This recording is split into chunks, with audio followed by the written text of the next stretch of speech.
30 నిమిషాలలో నొప్పి లేకుండా వేడికోస్ స్వయం చికిత్స ఆవేశ హాస్పిటల్ హైదరాబాద్. నమస్తే రమ్మగారు. నమస్తే జీ. ఏదైనా మంచి కథ చెప్పండి. అమాయకుల కథ చెప్తామా? ఒక ఊళ్ళో పల్లెటూరు మున్సపు గారు భలే గట్టివాడట, చాలా గట్టివాడు, మంచి కోపిష్టివాడు. అయితే సరే, ఇక అలాంటి వాళ్ళు ఉన్నప్పుడు, గ్రామాధికారులుగా ఉన్నప్పుడు కొంచెం జనాలు భయపడతారు కదా. అయితే ఆ ఊళ్ళో మామూలు కుల వృత్తుల వాళ్ళు, కమ్మరి వాళ్ళు, మేదరి వాళ్ళు, కుమ్మర్లు, ఒక్కొక్క కుటుంబం ఉంది. మామూలుగా ప్రతి ఊళ్ళల్లోనూ అలాంటి వాళ్ళు ఉంటారు. ఈ కమ్మర్లు, కుమ్మర్లు, మేదర్లు వీళ్ళంతా ఎందుకు పనికొస్తారు గ్రామానికి? గ్రామంలో అందరికీ కావలసిన తడికలు, చేటలు, బుట్టలు, గంపలు ఇవన్నీ అల్లి పెట్టటము, అల్లటము, తర్వాత ఎవరైనా వెళ్ళిపోతే పాడెగట్టటము, దానికి మేదరవాళ్ళు వాసాలు అవి కొట్టుకొచ్చి కట్టలు కట్టటము అవన్నీ వాళ్ళు చేస్తారు. కుమ్మరి వాళ్ళు ఏం చేస్తారు? కుండలు చేస్తారు. వీళ్ళకి కావాల్సిన పాత్రలు, ఇప్పుడంటే స్టీలు ఇతళ్ళు వచ్చినాయి, అప్పుడే ఉన్నాయి. అన్నానికోటి, కూరకోటి, చారుకోటి, అన్ని మజ్జిగకి, పాలకి, మంచినీళ్ళకి కడవలు ఎన్ని కావాలి, అవునవును, ఇటుకలు, ఆ పనులు కూడా ఉంటాయి కదా. కుమ్మరి వాళ్ళు, ఒక కుమ్మరి కుటుంబం. అక్కడి నుంచి కమ్మరి వాళ్ళు, వీళ్ళు ఏం చేస్తారు? ఇనప సామాన్లు చేస్తారు. చాకులు, కత్తులు, కటార్లు, నాగళ్ళు, కక్కు కొట్టటాలు, పీడిపోతే కొత్త పీడి వేసి పెట్టటాలు, ఇలాంటి పనులన్నీ కమ్మర్లు. బళ్ళకి ఇరుసు కట్టటము, బళ్ళకి ఇరుసులు కావాలి కదా, అదే పట్టి వేస్తారు చక్రాలకి, ఆ పనులన్నిటికీ బండి చక్రాలు కొట్టి పెట్టడం, వాటన్నిటికీ వీళ్ళు. అయితే నడుస్తోంది. ఒకనాడు ఏమైందట, ఈ కమ్మరి పని చేసాడు, మన మేదర పని చేసే బుచ్చయ్య ఊరెళ్ళేసరికల్లా, ఆ రోజు వాళ్ళు మధ్యాహ్నం ఎప్పుడో బయలుదేరి వెళ్ళాడు, రాత్రికి రాల, మర్నాడు కూడా లేదు. తెల్లవారేసరికల్లా ఆ ఊళ్ళో ఒక పెద్ద మోతుబరి గారి తల్లి చచ్చిపోయింది, ముసలావిడ. అయ్యో, ముసలావిడ పోయేసరికల్లా సరే ముందంతా ఏవో వ్యవహారాలు అవి ఇవి చూశారు. మధ్యాహ్నం అయ్యేసరికి లేవదీయండి అన్నారు. లేవదీయాలంటే వాడు రావద్దు, మేదరవాడు పాడగట్టాలి కదా. అక్కడి నుంచి శవయాత్రకు కావలసినటువంటి సాధనానికి మనిషి లేడు. చిందులు దొక్కాడు మున్సబు గారు. హాత్తేరి, ఇంత పని చేస్తాడా, ఇట్టా ఊరెళ్ళిపోతాడా, ఇప్పుడు ఎట్టా అంటే మధ్యాహ్నం నుంచి సాయంత్రం దాకా ప్రయత్నం చేసి పక్క ఊళ్ళో ఒక మేదర్ని ఎవరినో పట్టుకొచ్చి వాడితోటి కట్టించుకుని ఏదో చేశారు. కుమ్మరి వాళ్ళు ఊళ్ళోనే ఉన్నారు, కుండ కావాలి కదా, అవునవును, పట్టుకెళ్ళడానికి, నిప్పు పట్టుకెళ్ళడానికి కావాలి, మళ్ళీ అక్కడేదో అవసరపడుతుంది, వ్యవహారాలు చాలా ఉన్నాయి. సరే, దాంతో మర్నాడు మూడో రోజు పొద్దున వచ్చినటువంటి ఆ మేదర్ బుచ్చయ్యని మున్సబు గారు చెడతిట్టిపోసాడు. ఊరికి ఒక్కగానొక్క మేదర్వి వెళ్ళిపోతాయట. అప్పట్లో ఏం చేసేవాళ్ళు అంటే వార్షికాలు ఇచ్చేవాళ్ళు, వాళ్ళ పద్ధతులు అనమాట. మోతుబర్లంతా సంవత్సరానికి 10 బస్తాలు వీళ్ళకి ఇచ్చేయటం. వాళ్ళ ఇంట్లో ఎవరన్నా ఉన్నా పోయినా అలాంటి లెక్కే ఉండదు. ఈ పనుల వాళ్ళ కుల వృత్తుల వాళ్ళకి మోతుబర్లంతా కేజీ బస్తాలు ఇచ్చేయటం. చాకళ్ళకు కూడా అలాగే ఇచ్చేవాళ్ళు. అక్కడి నుంచి చిన్న చిన్న కుటుంబాల వాళ్ళు ఉంటారు కదా, వాళ్ళు ఇన్ని కుంచాలని, వడ్లని, అవని ఇవని చేయటం. రోజు అన్నం పెట్టే కుటుంబాలు కొన్ని, మజ్జిగ పోసే కుటుంబాలు కొన్ని, గొల్లలు మజ్జిగలు పోయటాలు, అట్లాంటి పద్ధతులు ఉండేవి.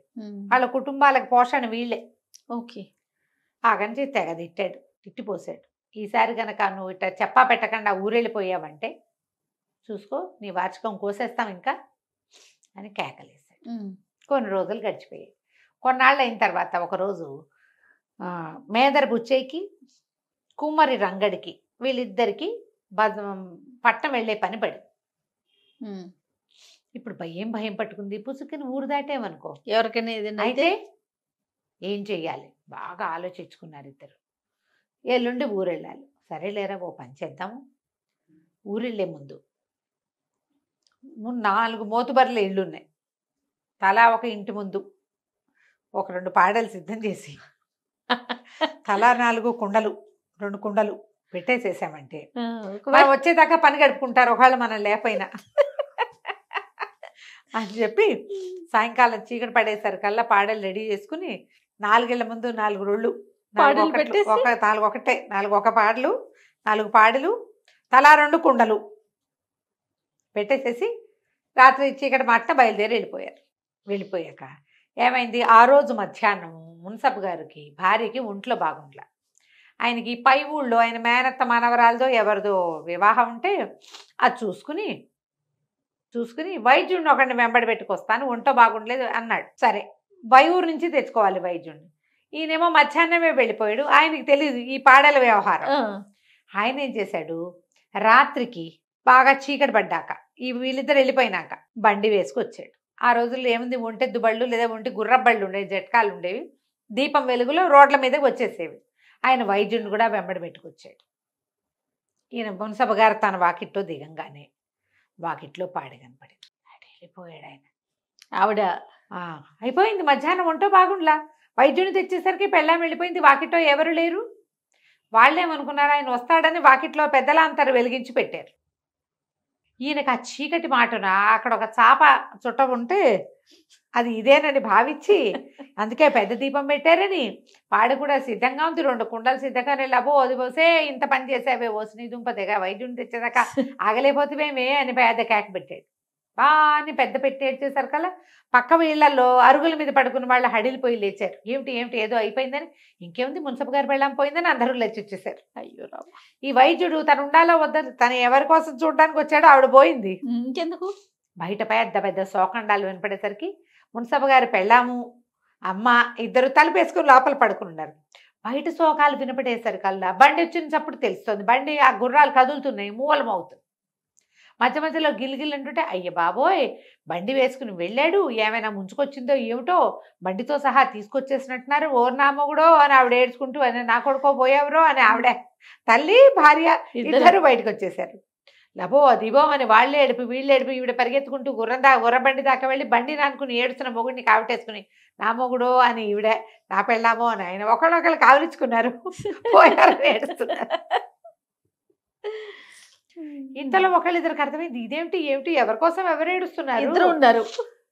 ఎప్పుడైతే ఈ మున్సబ గారు పెళ్ళాం పోయింది అన్న వార్త బయటకు వచ్చిందో, మోతబార్లకి కబురు వెళ్ళిపోయింది. వాళ్ళు బయటకు వచ్చి తమ ఇంటి వాకిట్లో ఉన్న పాడల్ని కుండాలు చూసి వాళ్ళని కందిపోయారు. మన ఇంటి ముందు పెట్టున్నాయి ఏమిట్రా, మున్సబ గారు పెళ్ళాం పోతే మా ఇంటి ముందు పాడలు కుండలు ఏమిటో ఈ సంగతి కనుక్కుందామని ఆయన పోయాడో ఆవిడ పోయిందో తెలియలే. అందరూ వచ్చేసారు. వచ్చేసేసరికి ఇంకేముంది, అసలు వాళ్ళిద్దరూ బతికే ఉన్నారు, పాడే కుండ మాత్రం అక్కడ ఉన్నాయి. అక్కడి నుంచి 1 గంటకు అందరూ స్థిమితపడ్డారు.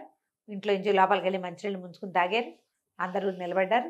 తీరా చూస్తే వెళ్ళిన వాళ్ళు కూడా కొంతమంది చెప్పారు, పని వాళ్ళు అందరు మోతపర్లు ఇళ్ళ వాకిళ్లలో అన్నం గారి వాకిట్లో కూడా ఉన్నాయి, పెద్దరెడ్డి గారి వాకిట్లో ఉన్నాయి అని చెప్పేశారు. కల్లా వీళ్ళు ఆశ్చర్యపోయారు. సరే అందరూ వాళ్ళని ఒకళ్ళు ఓదార్చుకుని పడుకున్నారు. తెల్లారలేదు. 3వ రోజు పొద్దున్నే మన వాళ్ళు వచ్చారు. ఏరా మీ దుంపలదేగా ఈ పాడలు కుండలు పెట్టారేమిట్రా అంటే, మేము ఊరెళ్ళాం బాబు, ఓవేళ అవసరమైతే ఎక్కడికి వెళ్తారు, మీరు పై ఊళ్ళకి వెళ్ళలేరు కదా, అందుకని జాగ్రత్తగా పాడకుండా ఎప్పుడు చేయాలి, అప్పుడు ప్రత్యేకమైన సందర్భంలో చేయాలి కదా. అక్కడి నుంచి తెగదిట్టి వాటిని ఎక్కడో చేట్లో బారేయించారనమాట. తర్వాత నుంచి ఇలా కాదు, ఇంకొక కుటుంబాన్ని తెచ్చుకుందామని ఇంకో కుటుంబాన్ని, వాళ్ళ పిల్లల్ని ఇచ్చిన అల్లుళ్ళని వాళ్ళని తెచ్చి పెట్టుకున్నారు కథకంచికి మనం ఇంటికి. నమస్తే అండి. నమస్తే. సుమన్ టీవీలో మీ పర్సనల్ అండ్ బిజినెస్ ప్రమోషన్స్ కోసం కింది నెంబర్కి కాంటాక్ట్ చేయండి.